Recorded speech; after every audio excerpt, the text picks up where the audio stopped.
But Penny, what was our last myth? Our last one is the myth that dogs must meet certain expectations to be considered a service dog. And so, I mean, that's like the big one is dogs must have taken a public access test in order to be a service dog. They must have XYZ behaviors, and any dog that doesn't isn't possibly a service dog. And I mean, yeah, that's a huge one, because while I think service dogs need to have a certain standard, there's no legally defined standard, and what I want for my dog may not be what you want for your dog. or And need. like, just a case in point, and I don't even remember what test it's from. But so one of the big national tests requires that your dog be in a total heel in a parking lot. Well, you know, my dog doesn't have to heel in a parking lot. My dog has to be safe in a parking lot. He's on a hands-free leash. If he wants to sniff the bumper of a car, I don't care if he sniffs the bumper of a car. We're going to stop and let him sniff. You know what I mean? If he wants to, that's his time, and he knows that. That's his time to get prepped and ready. And the second we walk in the door, he heals the rest of the way. Yeah. So he has his fun time inside, whether we're going in or going out. And that's his time to process that environment. I don't need him in a heel. Well, there's this online spaces in particular have this, like, online service dog groups and forums are like a quagmire of interesting and somewhat delusional and narcissistic behavior. But like, I mean, they can be very problematic. And they have this unrealistic expectation that these dogs must be in like military precision and doing all this. Like, I know my dog, I do not ask for a military precision heel. The only time I have trained that level of precise heel was when I was competing and I had to. Otherwise, I've never taught it because it's uncomfortable and it's not practical, and it's definitely not a behavior they can endure. My dog cannot do this and be monitoring everything else in that environment for me on my behalf, or even on his own behalf, so he doesn't run into somebody's grocery cart. You know, like, I can't. And also, this is going to be like incredibly taxing. Do you know how long I could be in that grocery store? I'm going to Costco, man. There ain't no way you're getting out of there in less than an hour. It's Costco, right? Like, even if you're only in there for 4 things, you're still going to spend $300 and 2 hours in the store. Most of that will be spent in the checkout line.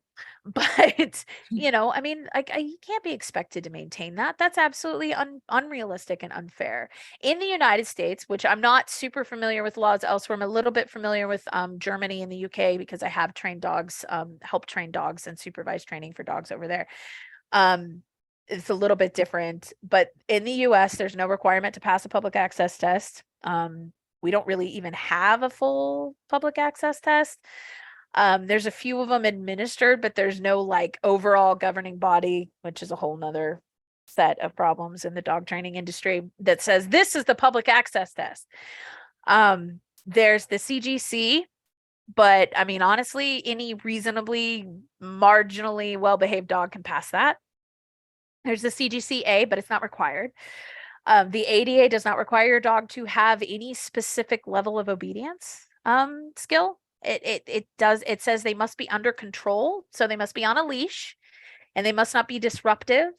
So they can't be screaming and yelling, they can't be peeing on the shelves, they can't be knocking stuff over, they can't be taking grandma out at the kneecaps, and they must not be just dirty and gross. So your dog needs to be like clean. You know, they don't have to be spotless, but they need to be clean. They can't come in, you know, when I come off the trail and my dog's been rolling in mud, he definitely has to go to the bath before he can go to work again.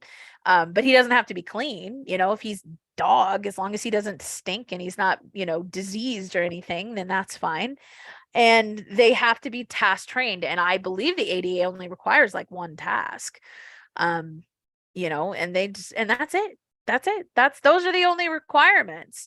And so this unrealistic expectation comes from social peer pressure. And there are a lot of I hate those groups where they're like, this dog is obviously a fake because the dog is not in a perfect heel. He's kind of, you know, he's kind of slack line. He's not walking perfectly straight. He's not doing whatever.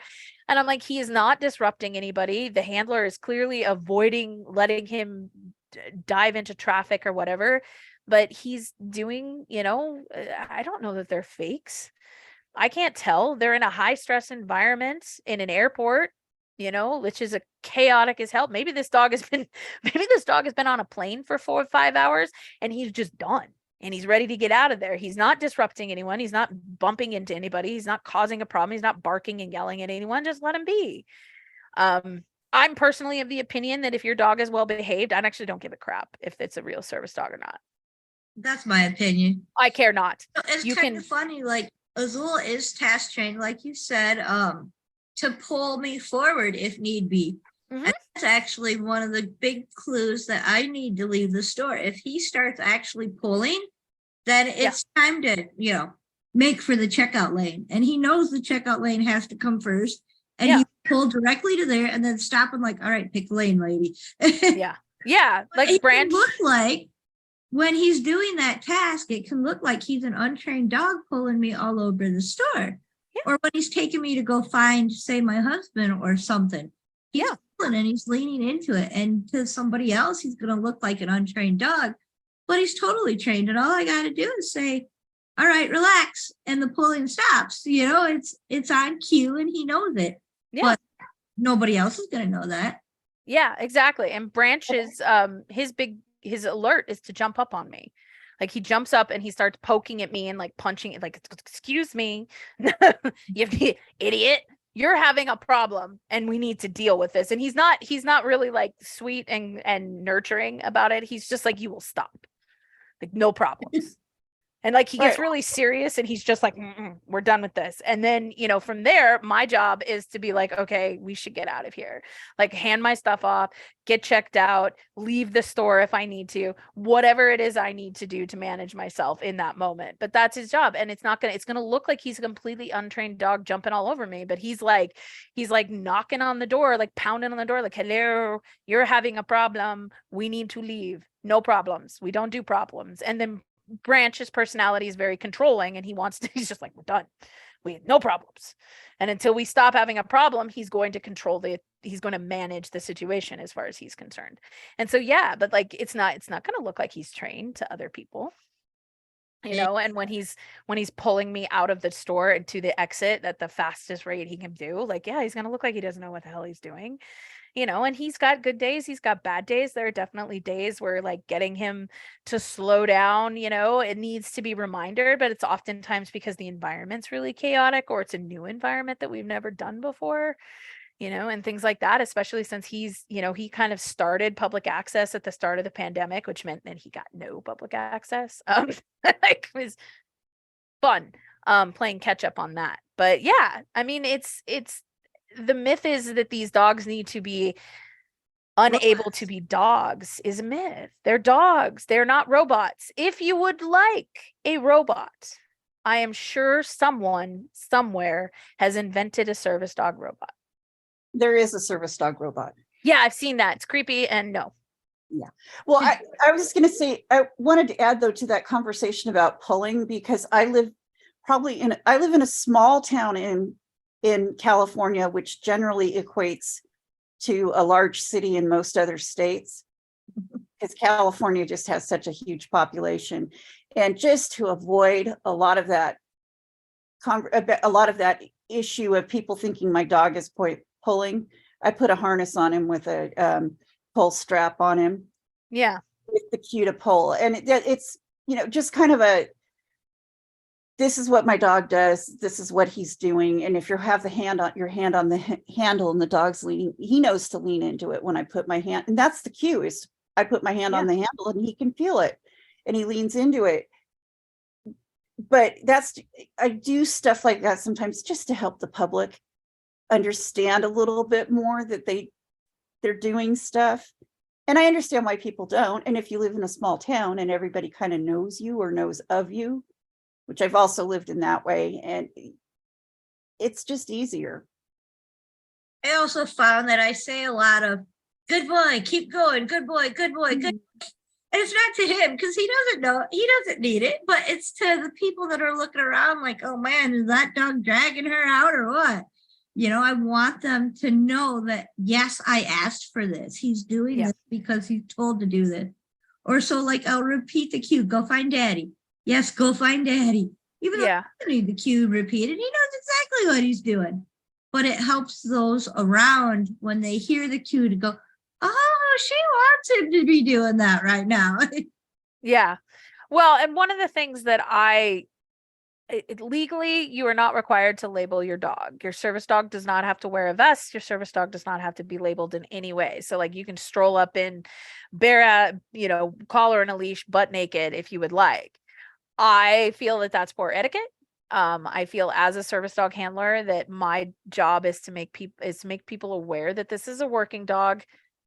Buzz off. They don't, but I would, maybe there's a couple of people who see it and go, oh, it's a working dog. I shouldn't be talking to you. It also cuts off a lot of the public. I don't know how people are always running into public access issues because like never happens to me. Like ever. I've had one in over 5 years. I've had one public access challenge. Yeah. I didn't have a second person question, but all she asked was, is that a service dog?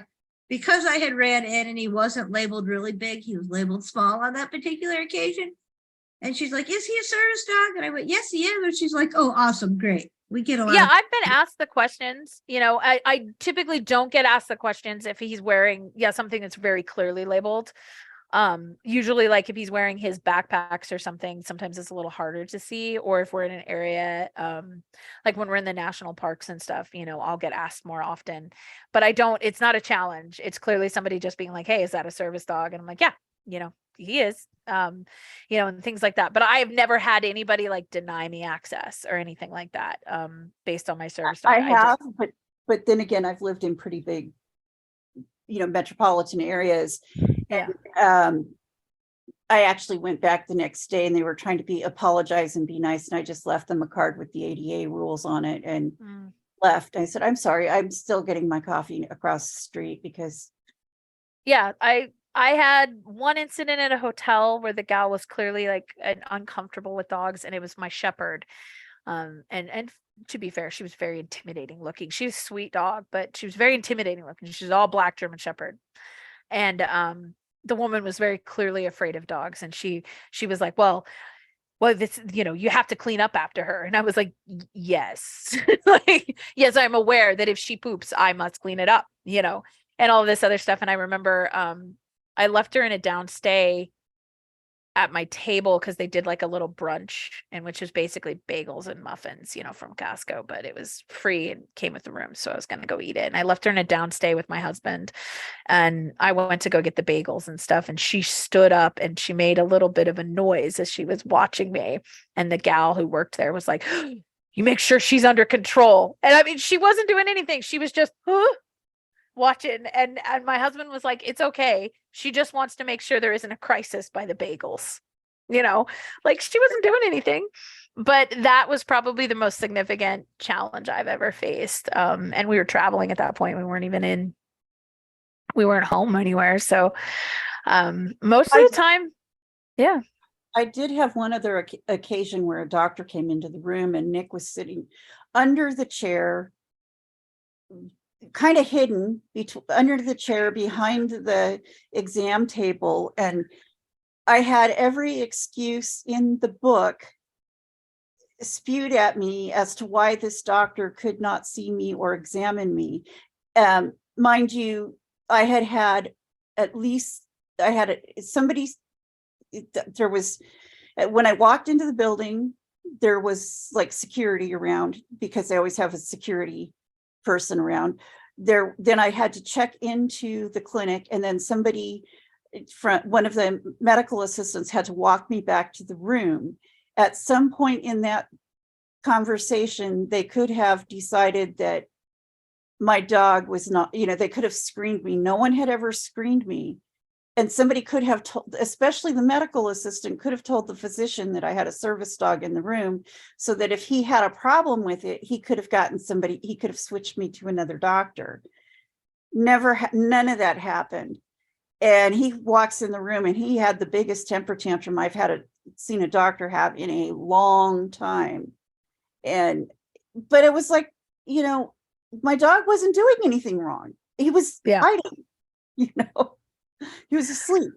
Well, and I try to be mindful of folks who are uncomfortable with dogs. Like, if you're uncomfortable, that's great. I will not put you in, any Right. sort of position that you feel like you need to be in. But yeah, I'm often just like, yeah, it's not that big of But a as deal. a patient going in the room, I know that in my chart it says something about my service dog because I get asked if I go in without my dog, well, where's your dog?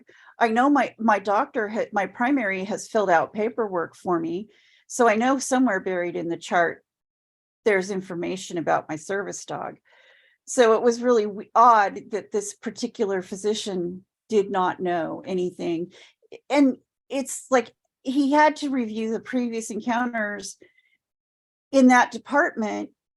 And that's something that if you arrive with someone or somebody or something, like you arrive with your service dog or you come by wheelchair or however, they note that. Or Yeah. that's just a note. It's a standard notation. So everybody else knows what's going on. So it was really odd, in my opinion. And it was odd that he didn't know. I probably just wasn't paying attention. Like, No, just probably not. not paying any attention. But I mean, also, if you're like somebody who, I think who is worried about dogs, like maybe your staff, you need to have good communication with your staff so that the next time somebody comes in with the service dog, maybe that's not a patient that you see, Exactly. I mean, if you're worried, scared of dogs, because being scared of dogs is fair. Like some people are just afraid of dogs. I don't understand why, but some people are. I totally agree. I just, with the number of contacts I had before I got to this doctor that Yeah. day, somebody should have said something to him. There's a dog in the, there's a dog. There's a service dog, and yeah, I don't know. Those are few and far between. And it was I just really don't have that many issues. Well, I don't either. I mean, for the amount of time, for the amount of people we see on a regular basis, I mean, we go to the grocery store, we see 100 people. Yeah. And I don't think Penny has that. No. Ashley has a question. Yeah, she's just noting that she's had 3 access issues in a total of 8 or 9 years.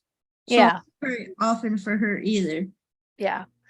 Yeah, I see a lot of it on the like groups. it's always somebody who's afraid of dogs. Yeah, I'm always I'm having an access, I found this, and I just see people posting about these big situations, and I'm just like, I've been a service dog handler for 13 years. Not a real significant one that I would feel the need to come on the internet and talk about all of my scary experiences. But I think a lot of times it's people who are not necessarily setting themselves up for success in terms of making sure that their dog is well labeled, making sure that their dogs. I personally, if I see a working service dog on a prong or a shock collar, I turn around and go the other way. I will go nowhere near that dog, because if you are using those things to suppress your dog's behavior. I have no idea what behavior you're trying to suppress, but I do know you do not have the skills to have trained that dog correctly. And so I'm out. Like, Branch and I are just going to go to the other aisle and we'll come back, That's exactly my thought there too. And I mean, even if I see another dog that's not on a prong, if I don't know that dog, we're probably going the other way. Now, I know I avoid them too. Dogs around here, but occasionally we run into one. And I avoid them. It used to be more of a problem with like his little being just excited enough that he wanted to go see him. Yeah. Now I have the dog training center. He doesn't care and doesn't even notice that there's another dog in the store, either one's 5 feet away from us. Yeah. Yeah. Branch will get excited about seeing another dog. He'll be like, wow, there's another dog in here. And I'll be like, yeah, buddy, but if it's a dog I don't know, I avoid them. I live in a big enough area that the service dogs I see, I don't know very few. I don't know a whole hell of a lot of them. But I avoid them because I don't know. I don't know who you are. I don't know what your level of training is. And I'm just not putting me or my dog or that dog, the other dog, in that situation. Exactly. To potentially fail spectacularly. But I do know that one thing I will say before we stop our recording is that when Guiding Eyes for the Blind, based out of California. They switched 10-ish, 15 years ago to a positive reinforcement based paradigm. And they found that their washout rate went from about 80% to less than half. So they had a washout rate for about 80% of the dogs that they bred and produced couldn't hack it. And they're down to, I mean, it's radically lower numbers. They're down to like 30% of the dogs they produce, 20% even, I think in some cases are washing. Most of their dogs are now able to finish their training, and to a level that I would argue is probably one of the hardest levels to achieve with a dog, is teaching a dog to guide for the blind. I talk about having to have faith in your dog, but they found that switching to reinforcement-based paradigms solved that issue of so many of their puppies. And these are dogs who are hyper bred, hyper selected for this skill set, washing. And it turns out when we stop punishing dogs for screwing up, they're more willing to try, and they learn faster and they learn better, and it lasts longer. I know the UK, I don't remember what their exact name is, but the guide dog agency, that the big one in the UK, has a similar study that they've done where once they switched, their washout rate significantly dropped as well. Yeah. I mean, it's fascinating. But people will tell you that, well, if you don't use punishment, it takes the dog longer to learn. No, it doesn't. What it does is it requires you to be patient. I always tell people it's like getting a ball rolling downhill. It can take a bit of effort in the beginning, and it's going to feel like it's not going very quickly. But as soon as the dog kind of gets the concept and gets the understanding, that gravity takes over and it goes really fast. And you end up with a dog who can learn new skills much quicker as well. So not just their basic level stuff, but then the things that you want to add on later on, and you discover that you need to add on later on. The dog learns them much faster and much easier, and they retain them better. And we have like a mountain of research that confirms that it lasts longer and it maintains better with less maintenance work. So less reinforcement work, less constantly reminding the dog how to do things. You don't have to do it. The real problem, fallout, everything else, and also it's just a dick move to hurt an animal when they're supposed to be learning. Learning should never hurt. Is that punishment is always has to be a contingency. You can't stop using it at any point once you start. Because if you are going to punish a dog for doing things wrong, quote unquote, you must always do that every single time they screw up. They have to be punished, and otherwise it won't work, quote unquote. It won't work. It will not create the lasting change that you want. It must always be on the table as an option. And I spent 4 hours in multiple stores on Saturday afternoon and didn't have to reinforce for anything.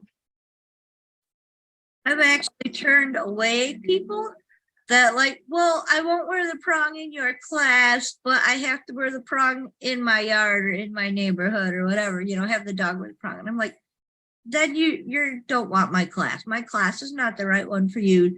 No matter what you want me to teach your dog, if you're going to continue to use those tools outside of class, your dog's going to be more confused than it is learning.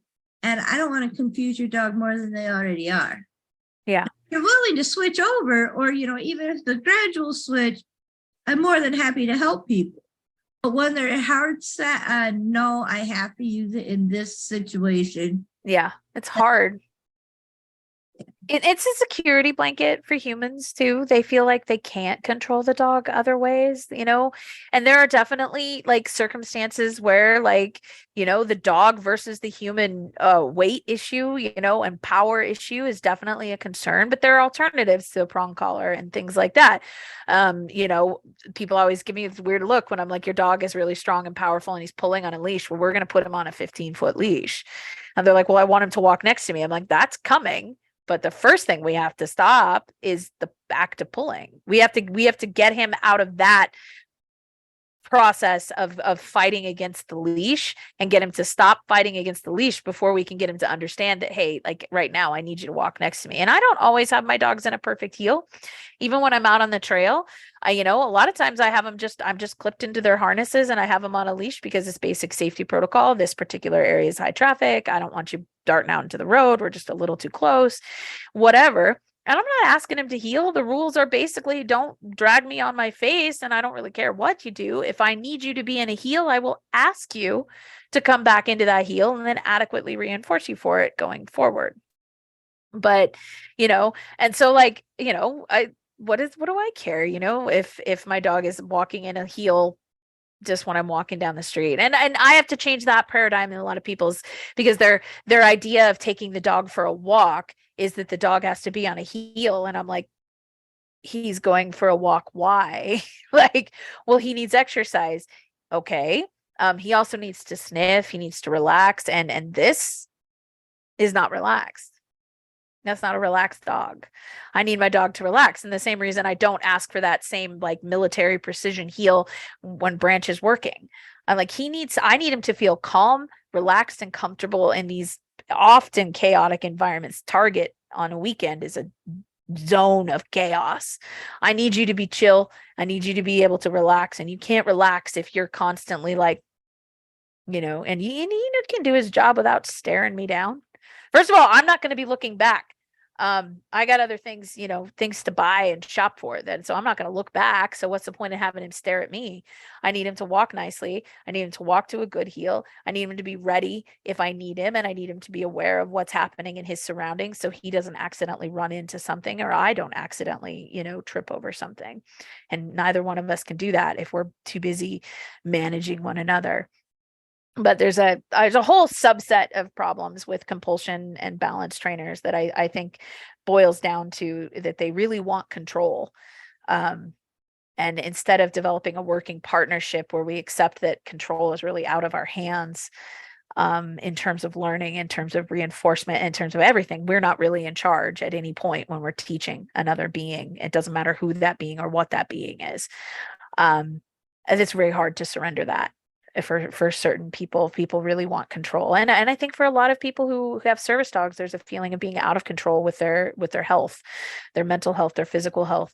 There's a feeling of being out of control. And so the act of surrendering control and trust to the animal is very, very challenging psychologically for them. And to that, I would say, if you can't do that, you can't really have a good partnership and your dog will never be able to work for you. Not really. They'll never be able to do their job. When people come to me with a behavioral issue, one of my first questions to them is, do you want to have to be able to tell your dog what to do for the rest of their life? Or do you want to show them now what you want them to do and have them automatically choose to do that for the rest of their life? And that comes down to if you want control, then you're going to want to tell them what to do the rest of their life. But if you're willing to relinquish that control and create the teamwork skills, then you don't have to manage your dog the rest of your life. They become well-behaved dogs that know where the reinforcement is going to be. Yeah. Well, and dogs condition to stuff really well. They fall into that like patterns and, X equals Y every single time kind of behavior. They're great at that. They're really fantastic at that. And we can take advantage of that. And I always tell people that I don't train dogs. I teach dogs to make good choices. I'm not going to make demands, because demands mean that if my expectations are not met, punishment is on the table, and punishment is just not on the table. Okay. It intentionally including those things in my learning paradigm is not on my table. But if I teach a dog to make good choices, odds are very good that when I'm in a new environment doing things, they're going to default to good choices, right? Just like with little kids, we teach them to make good choices. We teach them to choose to be kind and choose to do these things so that when they're out there in the world without us hovering over them, hopefully they make good choices. I don't know if I posted it on my Facebook page, but a video teaching my little res gremlin I was working with her because I was concerned about this big garbage truck that was moving through this neighborhood. And I was over at a friend's house and we were doing all kinds of stuff. And she broke her wrist. And so she had to she was having a big planter delivered, and the area for it, she was supposed to clear herself, but now is suddenly, one arming it. So I was helping her with that. And I had my little res gremlin in this big garbage truck. And I was just kind of like, that's kind of that's a thing. So we go back to the first part of behavior change, and the first part of teaching is antecedents, right? And I was just like, okay. So I had her mat with her that she'd done a ton of mat work with. It was one of the first things she learned how to do was lay on a mat for reinforcement. And so I had her on a leash. She was nice and restrained. We were quiet. We tucked back away from, and the thing was actually pretty dang close to us. But we were back, along the side of the Jeep in an area. She's got a really strong correlation with that mat, and a really strong correlation with being clipped into the end of the Jeep, because that's where I tie her in when I'm setting up a tent. So every time we go camping and adventuring and stuff like that, she usually gets clipped to the trailer hitch on the Jeep when we're getting things unloaded and loaded up, mostly because she tries to help. And by help, I mean she runs off with the tent. She thinks it's fun. The tent poles are just fantastic. So management strategy is I just clip her to the car and just let her do her thing, and I do my thing. And once it's all up and around, she's fine. She doesn't mess with it. But when it's flapping around in the breeze, whoo. So we just did all that, and I didn't ask her for a dang thing. I didn't ask her to down. I didn't ask her for anything. I think the only thing I asked her to do was acknowledge me when I felt like she was kind of staring the truck down with like, like, maybe I'm going to have a problem with this thing.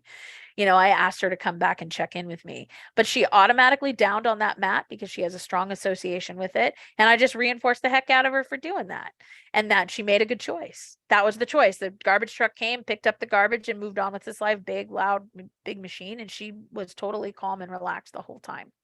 And so I'm not training my service dog to be a robot, because first of all, it's a living being. And I have a working service dog because I enjoy that partnership that I have with my dog.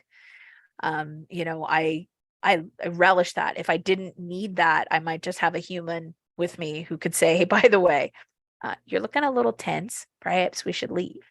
Perhaps we should change some stuff up if you're having a problem.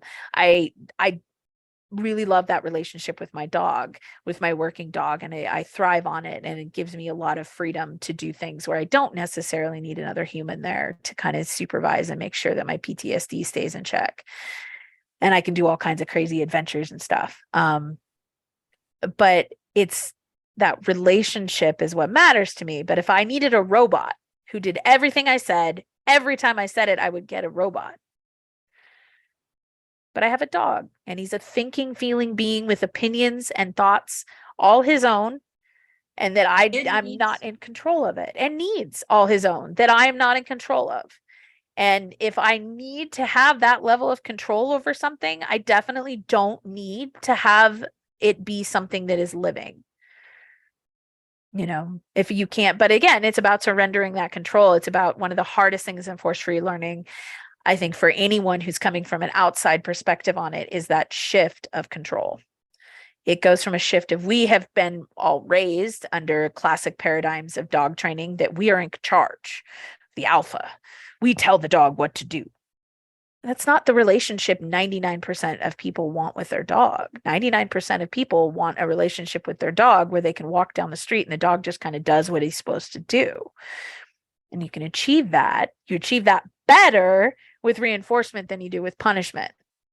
I don't want to be micromanaging Branch. I am too busy micromanaging myself. Okay. I got too much of my own head to worry about what he's doing. Well, he's doing what he's supposed to be doing, but I took the time to teach him how to make those choices, how to do that.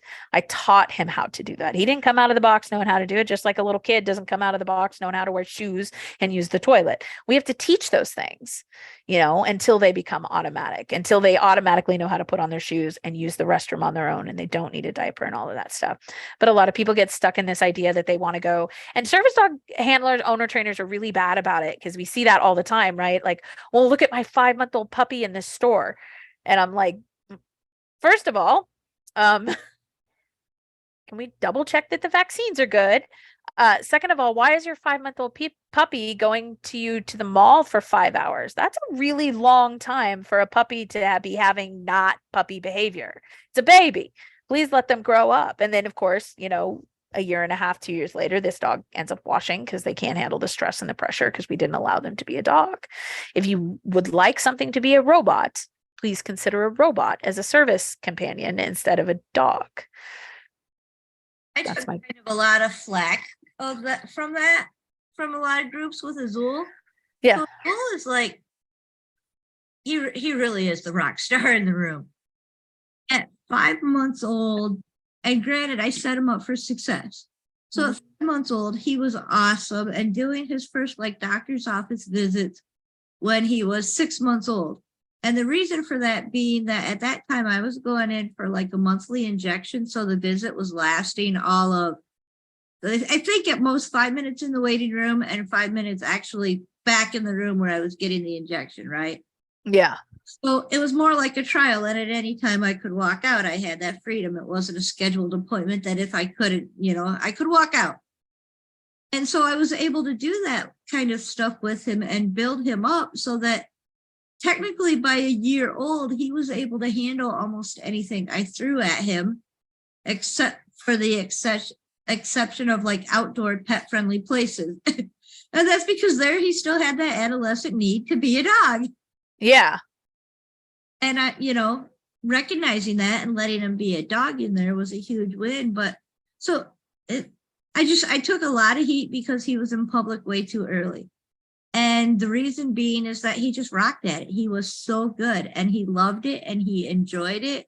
And we did it correctly, building up on his successes. You know, we never pushed anything. We never made him go with me for hours on end. They were usually 15-minute trips in the very rural community that I live in. And it was always set up for success.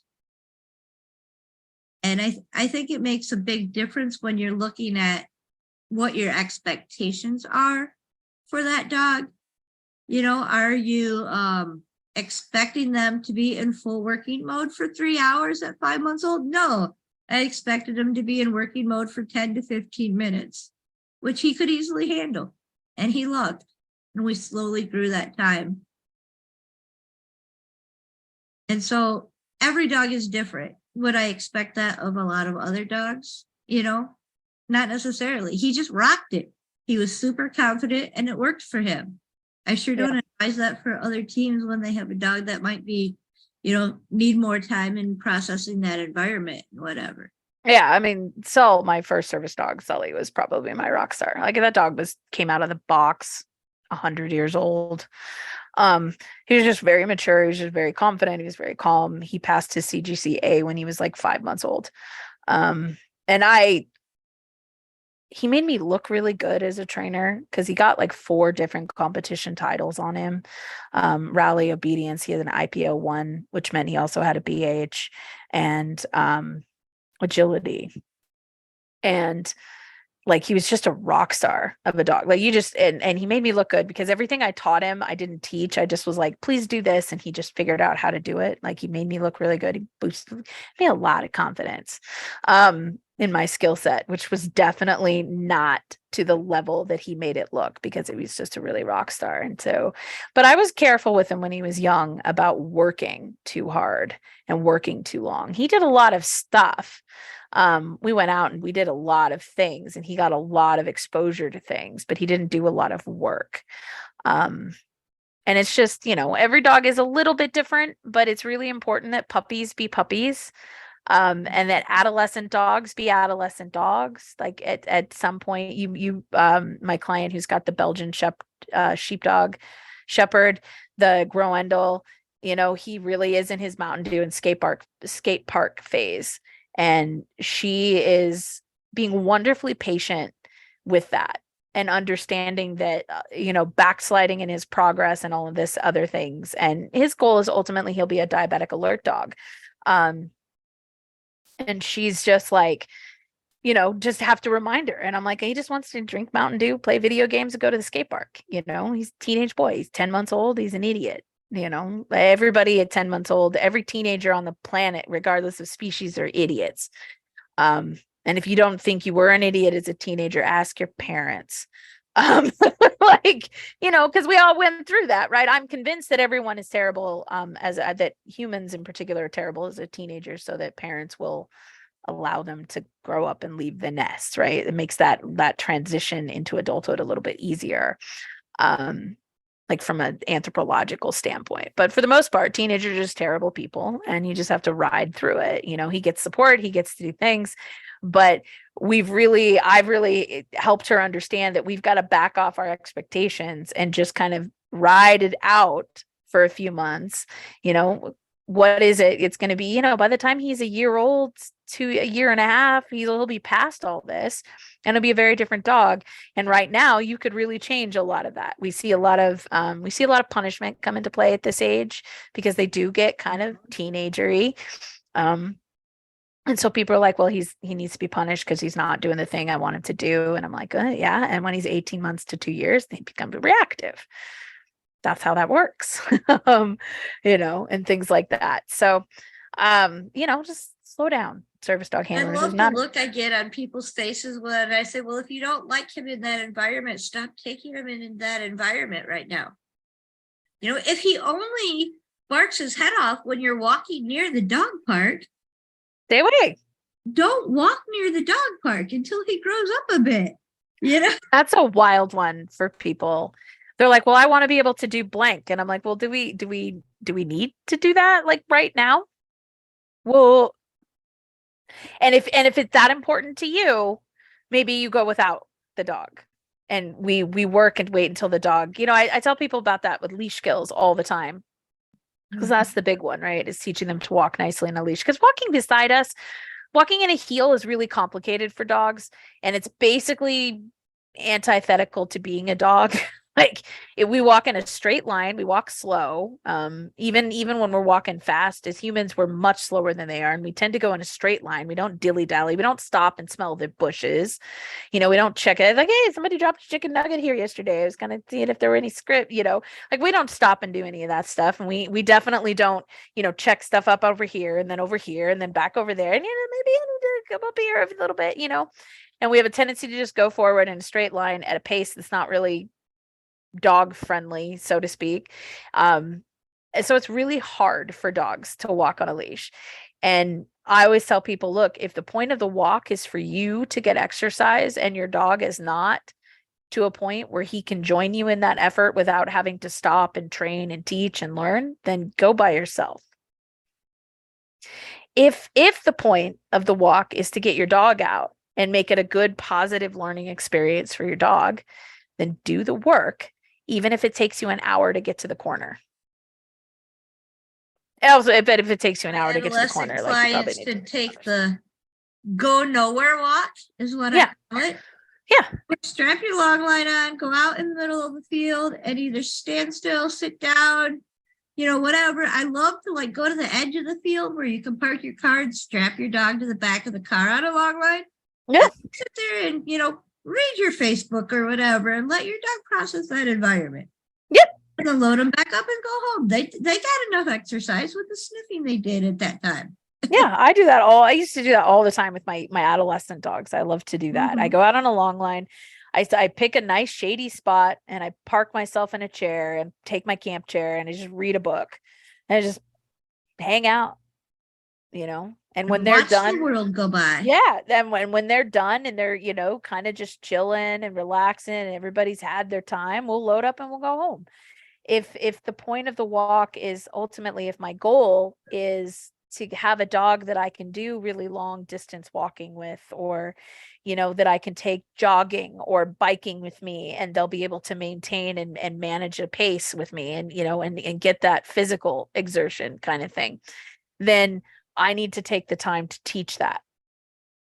If I'm unwilling to take the time to teach that, then it's not fair to just strap my dog on a prong collar and expect that to solve the problem.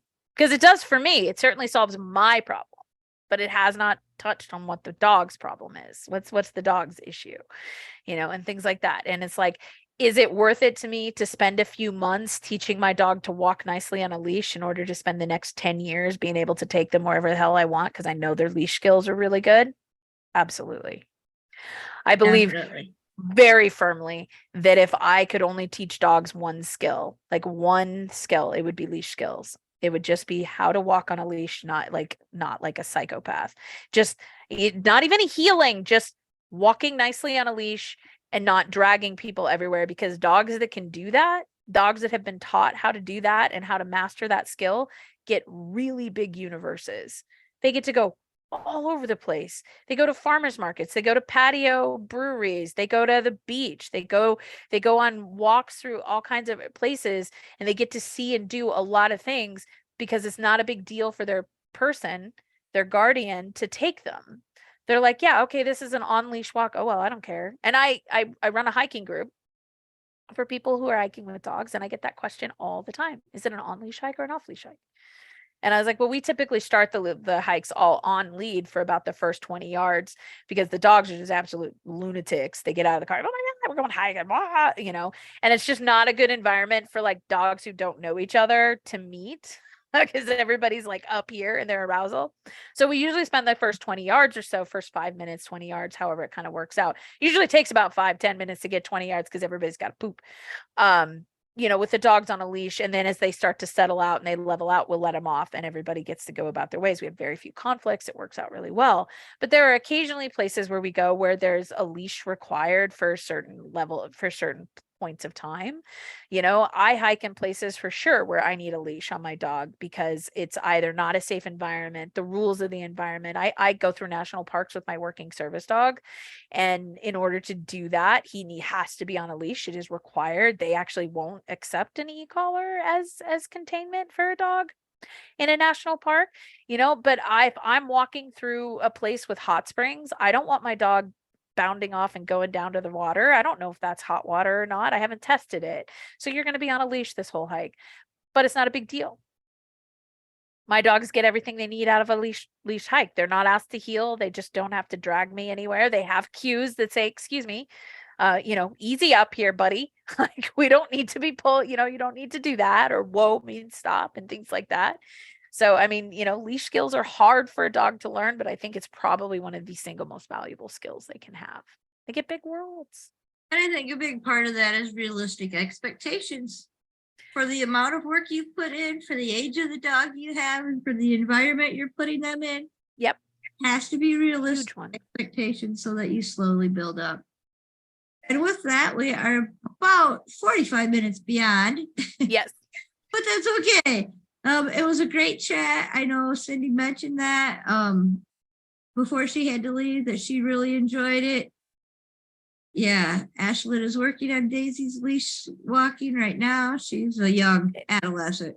Right around 10 months old. No, she just had her first birthday. Oh, yay. Well, it's still adolescent. Being 18 doesn't magically turn you into not a teenager. Okay. Yeah. Just because you're now like you're 18 and you can, like no, 18-year-olds are just, they're still idiots. I say that college age phase. Yeah, the college idiot phase. Slightly elevated idiocy, but still idiocy. You know, you're not, might make not some really decisions right. Yeah. But the decisions you make wrong are going to be really, really wrong. Yeah. Dogs aren't really adults till they're somewhere between 18 months to 2 years, unless you own a Labrador, at which point it's more like 3 years. They're slow to mature. I have no scientific data on that, but I have seen it. I think it's a retriever thing. They just mature a little bit slower.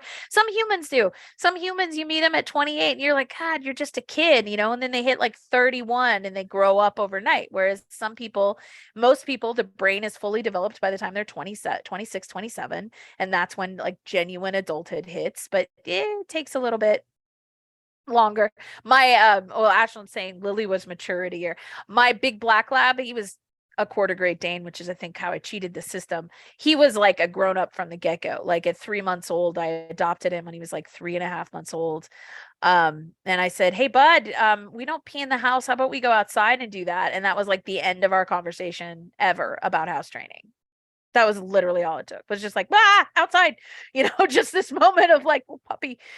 He was huge puppy too. He was a big boy. And I, with my shoes, it was the same conversation. It was just like, hey, no, we don't eat the shoes. Here's a toy. Thank you.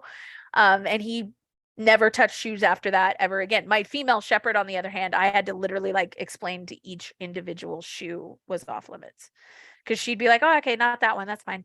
And then she'd go get another one. And she'd be like, but you have so many. And I was like, but none of them are for you. All of them are, here's your thing.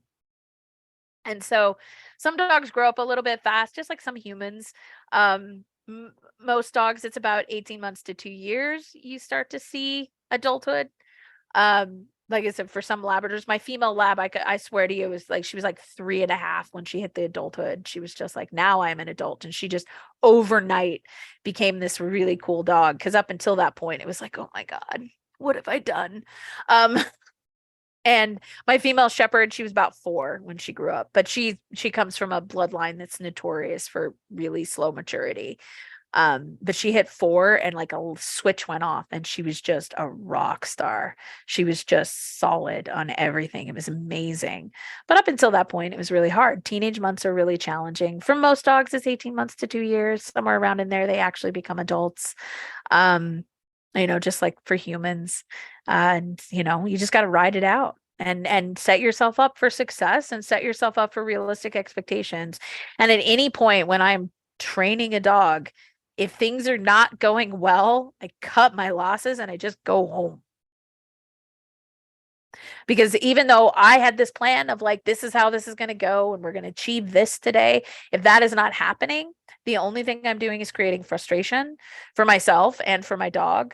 And I'm creating an association of that frustration and that feeling of like not being listened to and not being heard, and that resentment and irritation in my dog for the next time we come out here. So the next time I come to this place to try to train them, or a place that's similar in some circumstances, my dog is going to have that as his memory of Right. what it's like. And I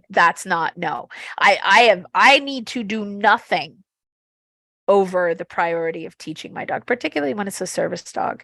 Absolutely nothing I am achieving is more paramount than making sure that their experiences and their learning is very positive and beneficial and fun for them, so that they have a long career and they don't burn out when they're 5 years old or 4 years old or 3 years old.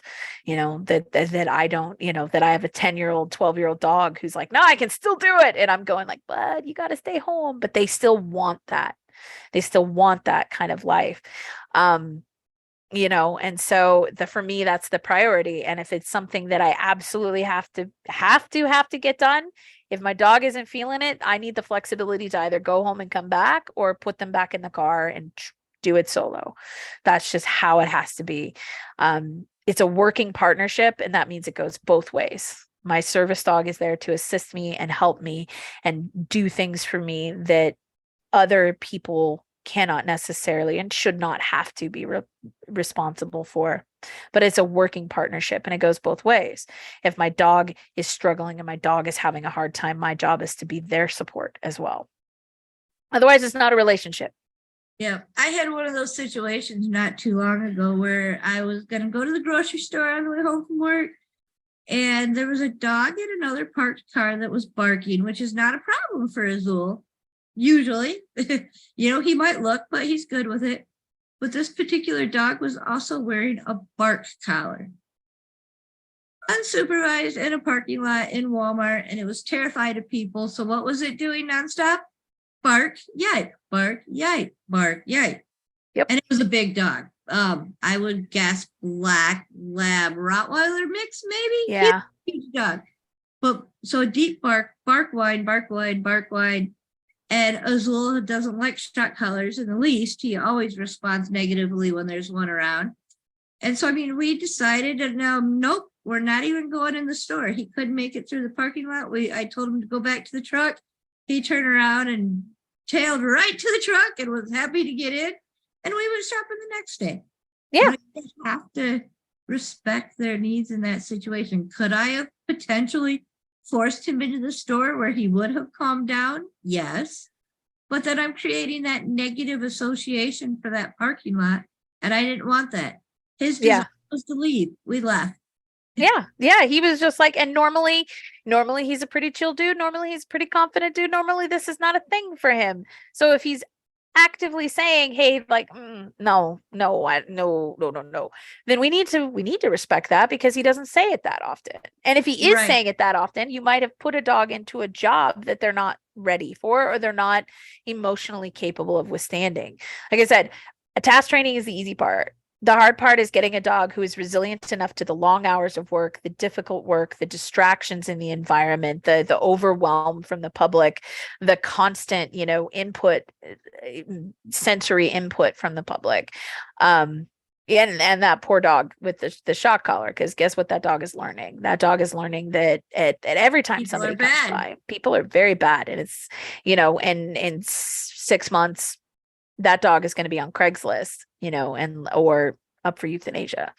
Yeah. And I see that all the time. I see that all the time. And I think it's hard for unexperienced dog people, or people who have never really trained dogs or worked with a qualified professional trainer, to call me and be like, well, I'm having this problem. And I'm going like, okay, actually your problem's way the hell over here.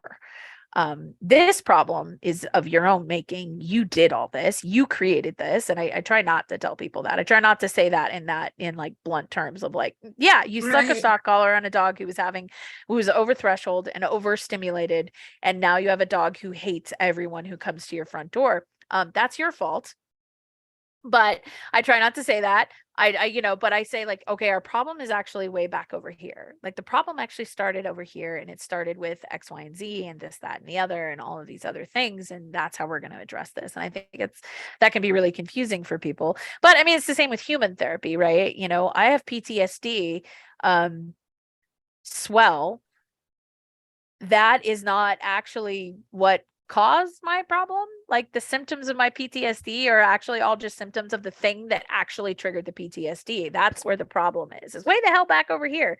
Treating all of this on the back end, with therapy and all of that stuff, and like management strategies and the service dogs, is actually not addressing that problem back there. I got to go to therapy and talk to therapists and, counselors and do that shit to deal with that stuff, so that hopefully this stuff that's here right now in the present is easier. But I can rant forever about bark collars and shock collars. And like in particular, like I don't even talk about banning prong collars, because honestly, prong collars bother me way less than shock collars.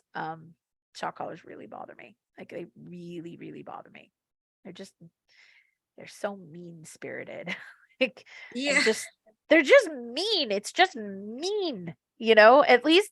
And I get why people, when non-professional people like think that it's going to solve the problem, because again, they think that the answer is to solve their problem instead of solving the dog's problem. And so I get why people resort to prong and shock collars. I do. The ones I get really mad at are the so-called professionals. Well, I have 30 years of experience training dogs. Well, okay, terribly, but all right. My assistant answered that one really good. She had somebody who has 30 years of experience ask her how much she knew about dog training. And she kind of took one look at him and says, well, I may be young, but I obviously know more about the current science than you do. Yeah. I always tell people I've been driving cars since I was 13. Don't make me a mechanic. Right. I'm pretty good. I'm pretty handy. I can change the oil. I can change the tire. I can diagnose a problem, put in a fresh battery. I can do quite a bit, but I'm not. But if I don't have to, I don't want to. Well, yeah, there's that too. If I can get somebody else to do those particular chores, this is going to take. But like, I'm still not a mechanic. I'm still not a mechanic, and I can sit there and theorize that, well, I think it's this, but I still, the pro still needs to come in and actually do the work and to do it. I'm not a mechanic, and that's always my favorite retort, and they're like, well, I've been training dogs this way for 30 years. And I was like, yes. And we used to smack kids with rulers when they got the answer wrong. We don't do that anymore. We also used to think that beating your wife because the dinner wasn't made correctly was okay. We don't do that anymore either. Like, Up until like night wasn't, legally a husband could do all kinds of terrible things to his wife and be completely legally within his rights to do so. We don't allow that shit anymore because we recognized at a certain point, we evolved as a culture and as a society that like that was kind of a terrible thing to do, robbing women of their autonomy just because they were married and blah blah blah blah. Like that was terrible, and we have recognized now that it's not okay to train dogs this way. And these people with shock collars act like it's the only way to train a dog, and it's been the only way we've trained. We've been working with dogs for millennia. Shock collars have only been a part of the equation since like the 60s or 70s. Right. So what did people do before then? Yeah, and I personally have not ever seen a shepherd who herd sheep use a shock collar. It's weird. You got a high drive dog doing a very complicated skill at extreme distance with a whistle. I've never seen him use a shock collar, ever. Because they don't want to run the risk that the dog makes the wrong thing, redirects onto the sheep. Problem. Yeah. So I love the shock collar ban discussions because they're talking about how terrible it's going to be for sheep. And I'm like, I hike through open range land. My dogs don't pose a hell of a lot of threat to a 2,000-pound cow. Well, actually, my res dog might, but my dogs realistically aren't going to kill a cow, but they're damn sure going to get hurt if they engage with one. Yet I don't use shock collars. Weird. I walked through a herd of cattle the other day. Not a problem. Yeah, I struggle with that one mainly. So I live in a very rural environment. My daughter lives in a very urban environment, but happens to have a farm with a lot of animals, lots of animals, you name it, all kinds of petting zoo stuff, even exotic stuff. So Zul has been going there since he was a baby, and he's pretty chill and comfortable around the animals. But I still don't want him out just walking through the horse pasture because he's worth too much money and too much time and too much effort to me right now to risk the fact that a horse is going to kick him because he's doing something stupid. Yeah. You don't know the rules around horses. We stay out of the horse pasture. That's my rule around horses. Well, I have a Mustang who will straight up just be like, man, go kill this coyote. Gal who was at the barn, was living at the barn, had a dog who would go into the pasture where when I moved Ben in there, and would go in and harass the horses, and they were yelling at the dog and all this other stuff. And and they were like, oh, well, he doesn't usually bite them. And I was like, if he goes in there with Ben and he starts causing problems, and he's doing healer stuff, biting at their heels, and he wasn't hurting anybody, but he was harassing them. I'm like, if he does that with Ben will put a stop to it. Like, I'm just warning you. I'm not worried about your dog hurting my horse. I'm worried about my horse hurting. He's got feet the size of dinner plates. He's 16'3" hands, weighs 1,400 pounds. He will hurt your dog. Sure enough, he went in there one day, and Ben ran at him, grabbed the dog by the back, bit him, and just flung him out of the pasture. Which on Ben's part was really judicious, because I figured he would just stomp the dog. And I have to tell people that on the trail when I'm trail riding and their dog runs up and starts barking. A lot of dogs have never seen a horse, and they're like, holy crap, this thing is kidnapping a human. What the hell? It's freaky. I am not worried about your dog hurting my horse. I am worried that my horse will hurt your dog. And so for me, the rules with dogs, with horses, is always just the dog stay out of the pasture. Now, I've known more than a few horses who've been harassed by dogs to the point they see one and they're just like, F that guy. They'll just go mess him up. Ben usually won't mess with them unless they're screwing around. They're barking and causing a problem. If they're causing a problem, then all bets are off. If they're not causing a problem, he's probably going to leave them alone. He's going to solve the problem his way. Yeah, he will solve it. And so the solution, when my dogs are in a strange environment, I teach them that they don't come into the pasture. I ask them to leave if they come into the pasture. As a result, I can actually go around the barn in and out of stalls, and my dogs won't come into the stalls. They just wait. They don't come into the pasture. They don't come into the arena. They just those are the rules. Very simple. But if I'm not actively going to be monitoring that, they just go on a leash. When we walk through open range land, I can recall my dogs and stuff and all that, and I recall them and I put them on a leash. Problem solved. Once we're past the cows, turn them loose again. Problem solved. And nobody had to get electrocuted and nobody was at risk. And frankly, like I have seen dogs blow through electrocution before. They will. It's Yeah. comes down to that realistic expectation and knowing when to use your management. Yeah. Well, and just being willing. Like what ego trip are you getting out of it that you want to walk your dog off of a leash in this environment where it's clearly dangerous to do so? Like we would absolutely chastise the hell out of someone who did that in any other kind of situation. You're walking along scary, rugged cliffs, where your dog could potentially fall to their death. Putting them on a leash would be considered awesome, great. Oh, excellent. Let's put them on a leash. Of course, you want to keep your dog on a leash. You want to keep them safe. But we do it when around livestock. For some reason, that's a problem. And what it comes down to is it's an inconvenience. But we do it with kids all the time, don't we? We're in a busy parking lot, small children hold my hand. Like we don't even think twice about it. We don't even realize we're doing it. No, we don't even think twice. It's like, holy wow, there's a lot of cars. Grab my hand. Hold on to me. But for some reason, when we're walking a dog out and we come across a herd of sheep or a herd of cattle, or anything else, like putting them on a leash is somehow this massive problem. Like just put them on a fucking leash until you're past it. Once you're past it, rock and roll. I totally agree. Yeah. Basil doesn't get off leash privileges. Branch is all hit or miss. Like in some environments, he gets plenty of off-leash privileges. He has a very solid recall, but there are some things that are really tempting for him.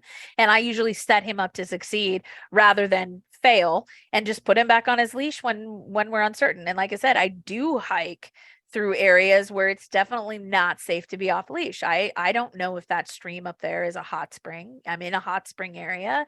I don't know what's up there. I need you to be with me. I'm going to keep you with me and we're going to move together until I can test it out. Oh, Ashlyn has a question. A statement. She trained her service dog to do a downstay when she was doing a horse therapy. Yeah. I worked with Branch on his on a mat. I would tie him when he was a puppy in a shady spot next to the horse trailer next to the arena with his mat and some water and some bones. And so now when we're out at the arena, he'll follow along on the outside of the arena for a little while, and then eventually he gets bored and lays down. It's like, oh, this is too much work. But they also trail ride with me. So they do follow and run alongside the horse, and as long as they're not being dorks about it or being weird and harassing the horse, Ben just leaves them alone. Right. Yeah. So they do know how to follow the perimeter of the fence, and they will until they get tired. And then they're just like, screw it. I'm just going to lay here and watch. But a downstay is a great option. And it's something you can actively reinforce because every time you pass by, you can just drop her a cookie. You can just boop. Every time I come by, you're just going to get a snack. Isn't it wonderful that you just sit there on your mat full of snacks? I ride my horse and train my horse the same way I work with my dog. So he's training, he's being trained and worked with forced free as much as I can possibly manage while maintaining safety. And so I carry snacks for him and for the dogs. They're just in my pocket. I love telling people, yeah, you want to have cookies with you all the time. You can never run out of cookies. Well, how often? And the interesting thing about it is people who ask that question are almost always people who would be comfortable leaving a shock collar or prong collar on a dog for the rest of their life. Right. We never ask the question, well, when do I have to stop punishing them? Never. It never comes up. Nobody asks that. Nobody says, well, you can solve this by punishment. Nobody ever asks then, well, when do I stop? It's always has to be on the table. But for some reason, we think it's weird to have reinforcement available anytime. I always tell people like, yeah, I carry snacks with me basically everywhere. Why wouldn't I want to tell my dog you're doing a good job in the best way possible for him? And I do, like you said, you went all day long without giving a single cookie. I've conditioned a lot of other reinforcers. So yeah, I just totally spaced it. Gorgeous dog. That's a reinforcer to my dog. Yeah. To give him a cookie all the time. Yeah. Well, and because I have that relationship with him, right? Like I have that relationship with him where I say, you're such a good dog. It means a lot. but I've built that. I'm not just rolling up in there as a novice, a new person, a new handler saying you're a good dog. And they're like, what the fuck is this guy? Right. Okay, great. You approve of me, man. I don't care who you are. And so I have to build that, but I have built that. I have a strong enough reinforcement history. I have a strong enough, relationship with my dog that my good job means a heck of a lot to him. Means a lot less to my res dog who doesn't give a crap. She doesn't need me and she knows it. She likes me. She loves me a lot. We have a very good time together. But the second I am an impediment to whatever the hell she wants to do, I don't matter anymore. So I have to carry treats for her. Because food is definitely her love language. And she's like, well, okay, for food, I will behave like a civilized creature for the next 5 minutes. Yep. She's getting better. dogs She's like still that very too. young. She's still very, very young. and We'll get see who ready she turns for into. a service dog puppy training session. Oh, fun. That is my next one. We get to have 3 puppies that have been together before. Well, one is brand new.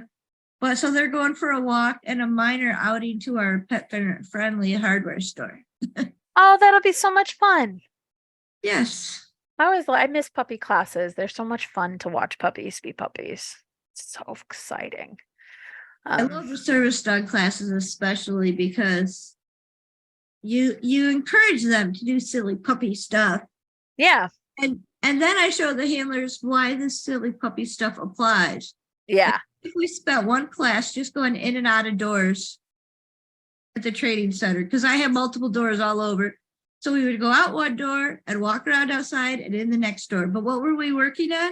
We were working on going out and down the stairs safely, sniffing the grass outside with a chance to cue potty, walking back up a nice handicap ramp, waiting calmly for the, all right, let's go in kind of cue to get in the door safely, chilling inside in the environment, watching somebody else come through the door. Yeah. And that's what we did for an hour. And yeah, we mixed it up and threw new things in, but they needed the practice with the doors and to learn how to do those safely. Yeah. No, it's just, that's why I like my service dog puppy classes, especially. I can throw in those practical applications that will be real world stuff later on.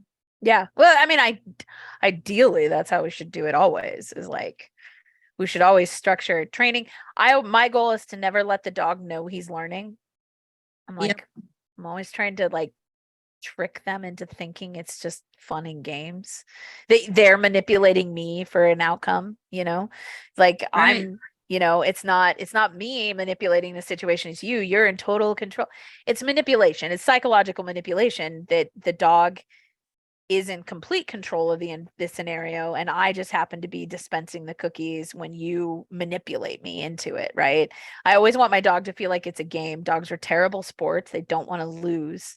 They only want to win games. So if I'm structuring everything that way, they're learning all the things I need them to learn, but they have absolutely zero clue that is what is happening.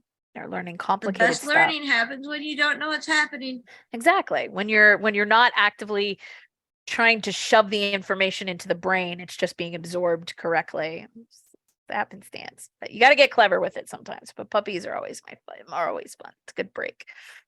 Alrighty. Well, I'm gonna let you go. I think I'm done talking my ear off. I'm tired. Oh yes.